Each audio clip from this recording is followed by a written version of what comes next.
Hello, hello! Mula po dito sa Bagak, Bataan, magandang araw mga kapuso! Welcome dito sa Biyaheng Namnam. Kung saan po iniikot namin dalawa ni Chef Babes ang Pilipinas para po namnamin at mas palinamnamin pa ang mga lutuing Pinoy. At ngayon, mas palilinamnamin natin ang specialty ng mga Bicolano, ang Bicol Express ala Namnam. Diyos maray na aldaw mga kapusong Bicolano. Chef, gusto ko yan ha, yung Bicol Express na yan. Kayo ba mga manoy, mga manay, gusto nyo rin bang matikman ang Bicol Express ala Namnam? Simulan na kaya natin, Chef. Umpisahan na natin. Start na no? tayo? Yes! Okay. So, paano po? Ilalagay natin ng oil, Oil. pork belly, liempo, Okay. no? Sa pagluluto, kailangan ng mata, taenga, ilong, and panglasa. Diba? Ilalagay natin itong bay leaf kasama para additional flavor. Okay? Kung nakita niyo yung pork natin, meron ng brown-brown. Opo. So, yun, nag-caramelize din, plus yun ang tinatawag naming crust. Okay? Okay. Para maganda rin sa mata. Pagka maganda, crush mo, no? Hindi ba? Hindi ba? Nakulas ko na yon. Correct, correct. At para dagdagan ng kakaibang linamnam ng ating Bicol Express, lalagyan natin ng namnam tomato. Mrs. Teka, lasang kamatis sa Bicol Express? Oo. Kakaiba nga yun, ano? Oo. Sige nga, sure ka. Lalagay ko muna itong ating dalawang pack ng namnam tomato. Aba, ang Lucky Me Namnam Tomato po ay may tatlong ninamnam ng meat, bones, at special spices, plus a taste of real to. Kaya ngayon po, pwedeng-pwede ng araw-arawin ang sarap tomato sa halagang 4 pesos lang. Opo. Siya ang nagbigay ng tamang panglasa na magbibigay Aba? ng kulay. Siya na, nahalo-halo ko na. Ano po And yun? then, Bagoong? Oo, bagoong. The Bicol Express is laging may bagoong.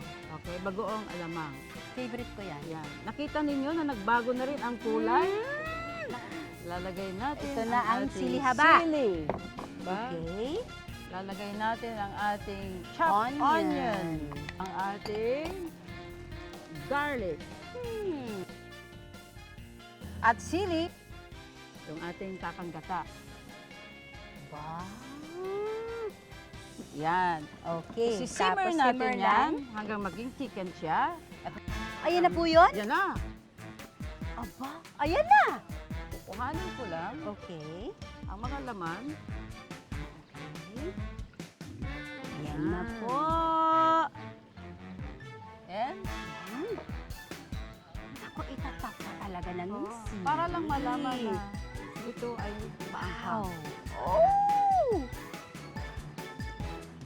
Heto na ang ating Bicol Express ala Namnam. Yehey! Nako! Para sa kompletong recipe, go to www.luckymenamnam.com.ph.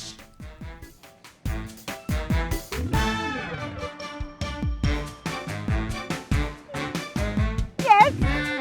Yes! Nako, tamang-tama po ang anghang. Malasang malasa, talagang nanuot po yung ating namnam at nagsama-sama po silang lahat. Parang gusto kong sabihin, rice pa more. Sinasabi nila yun, di ba? Rice pa. So, huwag na lang muna ngayon, di ba? Pero mamaya. Naku, siguradong mapaparami ang kain ng buong family dito sa ating Bicol Express ala Namnam, mga mommies. Try nyo rin ito para sa inyong family. At palagi po ninyong tatandaan, meron tayong dalawang namnam ha. Namnam tomato for tomato dishes at namnam original for all-around seasoning. At kaya para laging happy ang kainan, All you need is love and namnam.